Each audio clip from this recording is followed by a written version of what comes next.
Hai teman-teman, selamat datang di channel artikel YouTube. Channel pertama cerita Kenshin. Kali ini admin upload lagi ya. Makasih. Kisah pemuda kaya, anak bos besar, pemilik 73 perusahaan, yang menjadi cleaning service. Episode 382. Tuan muda yang bernama Rizky, anaknya bos utama di sini, telah datang di perusahaan ini. Namun sikapnya sombong sekali. Bahkan putrinya Pak Freddy, salah satu pegawai kantor, diperlakukan tidak sopan. Wanita muda yang cantik itu digoda olehnya, dipegang-pegang tangannya.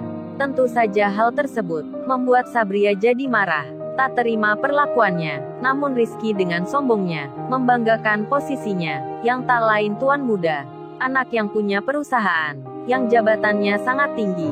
Bahkan ia juga bilang, bisa dengan mudah memecat orang. Meski itu atasan di sini, termasuk Pak Freddy, ia bisa memberhentikan.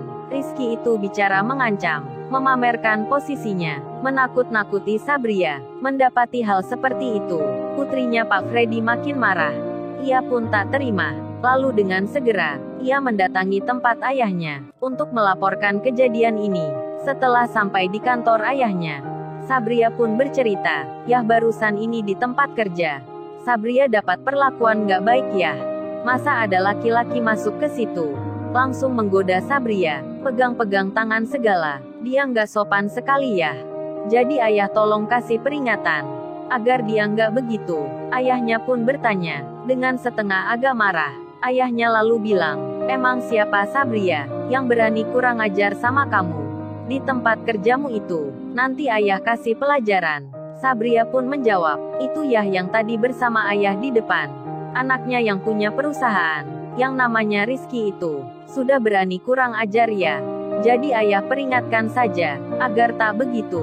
Mendengar bicara putrinya, Pak Freddy pun terkejut. Lalu beliau bilang, "Oh, jadi tuan muda di sini yang melakukannya ke kamu. Baiklah Sabria, nanti ayah coba usahakan." Putrinya pun menyahut, "Kok diusahakan gitu ya? Kan sudah jelas," Sabria bilang. "Dia laki-laki yang tak sopan." Baiknya ayah langsung tegur saja. Sabria ini marah ya, karena dilecehkan. Pak Freddy pun menjawab, "Iya Sabria, ayah tahu. Tapi ini tuan muda di sini. Ayah nggak bisa berbuat banyak. Karena dia anak dari bosnya ayah. Khawatir entar malah tersinggung. Makin besar urusannya. Jadi baiknya kamu sabar dulu. Kan nggak tiap hari datang ke situ. Ini pun hanya sekedar berkunjung saja. Jadi besok dia nggak akan mengulangi. Nggak akan datang ke tempatmu. Yang sabar ya Sabria, karena ayah di sini juga hanya sebagai bawahannya." Sabria harap mengerti akan posisi ayah ini. Mendengar bicara ayahnya itu, putrinya pun mengerti. Meski kecewa sekali, ia bisa memahami, karena jabatan ayahnya, yang tak bisa menegur Rizky. Sabria pun bersabar di hati. Lalu ia kembali ke tempat kerjanya lagi. Sementara itu, Kenshin sendiri, yang menyamar kerja di sini, menjadi cleaning service di tempat ini. Selain Lisa, jati dirinya di situ, tak ada yang tahu jika sebenarnya dia adalah bos muda, anaknya orang super kaya. Berbeda dengan Rizky, Kenshin itu sederhana sekali, tak pernah menyombongkan harta, apalagi bilang punya jabatan. Alih-alih kerja kantoran, Kenshin malah pilih yang biasa, cleaning service pula. Dan kini, setelah dari tempatnya Lisa, Kenshin berpindah ke kantor yang lain. Kebetulan jadwalnya di sore itu, di ruang kerjanya Sabria, putrinya Pak Freddy. Setelah mengucap salam, Kenshin dipersilahkan. Kemudian Kenshin pun masuk, dengan alat kebersihan yang di bawahnya. Kenshin mulai bekerja, menyapu ruangan itu. Sabria dan temannya yang di situ melihat pekerja yang baru. Mereka memperhatikan cleaning service ini, begitu sopan sekali. Sabria melihat Kenshin, yang tadi dikenalkan ayahnya. Makanya ayahnya suka dengan cowok ini, karena kerjanya yang baik. Sabria pun belum tahu kalau ayahnya tadi sempat bilang ingin menjodohkannya dengan cleaning service ini. Namun karena Kenshin menjawab kalau sudah punya istri, Pak Freddy pun mengerti. Dan kini Kenshin berada di kantor putrinya. Meskipun ini sore hari, Kenshin begitu rajin bekerja dengan giatnya, bahkan mulai mengepel lantai. Hingga salah satu pegawai bilang, Oh ya, baiknya masnya ini, nggak usah mengepel lantainya, kan ini kita mau pulang. Kenshin pun menjawab, nggak apa mbak, saya bersihkan saja. Kan masih tinggal 1 jam lagi. Nggak enak kalau saya nggak kerja. Hanya diam saja, lagian ini memang pekerjaan. Dan Kenshin melakukan, mulai mengepel lantai itu. Setelah bagian belakang selesai semua, Kenshin berpindah ke depan. Namun tiba-tiba, pintu kantor terbuka, kemudian masuklah orang. Dengan memakai sepatunya, menginjak pekerjaan Kenshin, yang tengah mengepel itu. Tanpa permisi dan sungkan, orang-orang itu berjalan. Dengan begitu saja, bahkan lap kebersihan, yang sedang dipegang Kenshin, ikut diinjak juga. Rupanya mereka adalah rombongan bos utama, yakni pemilik perusahaan, yang bernama Pak Bernaldi, dan juga anaknya Rizky, datang ke tempat ini, untuk melihat pegawai yang kerja.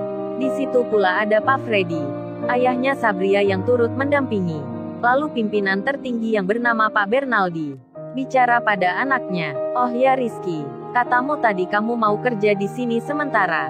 Apa kamu serius mengatakan itu? Rizky anaknya itu menjawab, iya ya saya serius sekali. Saya akan coba 1 bulan di sini. Dan ayahnya pun bilang, ya sudah kalau maumu begitu. Jadi sementara ini, kamu pimpinan di sini, yang bertanggung jawab semuanya. Dan Pak Bernaldi itu bilang, oh ya Pak Freddy, nanti perusahaan kita ada kerjasama yang besar. Mungkin 1 bulan ke depan, seorang pengusaha akan datang, melihat dan menilai semua yang ada di sini. Asal Pak Freddy tahu, banyak sekali yang mendaftar ikut, ingin bermitra dengan mereka, dan saya ini satu-satunya dari 5 pengusaha ternama yang nanti akan dilihat. Jadi kondisikan para pegawai di sini, terutama staf yang penting, agar nanti bisa menjawab pertanyaan dari pihak perusahaan itu. Lakukan apa saja yang perlu, entah apapun caranya, baik atau tidak, itu bukan masalah lagi. Yang penting kita bisa diterima. Karena itu proyek, nilainya besar sekali, keuntungannya begitu banyak. Kalau perlu ganti pegawai, ganti saja nggak masalah. Jadi mulai besok, kita akan adakan pelatihan, membicarakan masalah itu. Oh ya Rizky sekarang atasan di sini. Saya harap Pak Freddy dan staf yang lainnya bisa kerja sama dengannya. Saya pun tiap hari akan datang ke tempat ini untuk melihat kondisi sampai perusahaan ini sudah diterima. Pak Freddy pun mengiyakan, dan staf pegawai di situ mendengarnya. Kalau pimpinan perusahaan saat ini adalah Rizky tuan muda, tentu saja hal itu membuat Salsa Sabriana, putrinya Pak Freddy, merasa tak suka sekali. Sabria pun tak enak hatinya. Pasti laki-laki ini akan bikin masalah lagi. Di sela keadaan tersebut, Kenshin yang mendengar semua, ia pun berbisik di hati. Ternyata ayahnya benar, memintanya datang ke sini, untuk melihat sendiri, orang-orang yang kerja di tempat ini. Apakah layak diterima, dijadikan mitra kerja, mendapatkan proyek yang besar. Sekilas Kenshin sudah tahu jawabnya.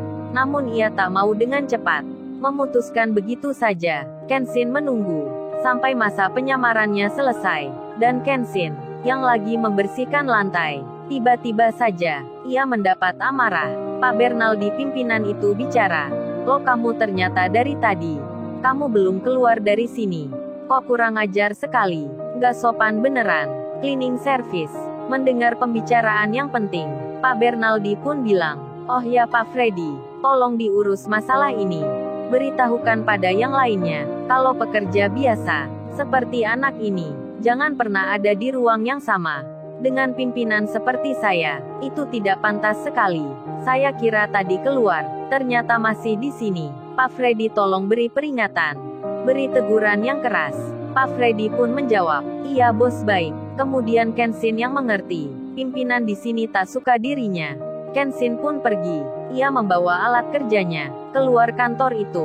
Sabria dan temannya merasa kasihan melihat cleaning service itu, melihat Kenshin yang keluar pintu, diusir secara langsung. Meskipun demikian, Kenshin nampak biasa saja. Penampilannya yang sederhana, bajunya yang banyak noda, telah membuat banyak orang di situ tak merasa curiga. Lalu, bagaimana kisah selanjutnya? Subscribe channel ini untuk episode berikutnya. Terima kasih. Jangan lupa ya guys, untuk kelanjutan ceritanya ada di artikel YouTube. Jangan lupa subscribe ya guys, dan tekan notifikasinya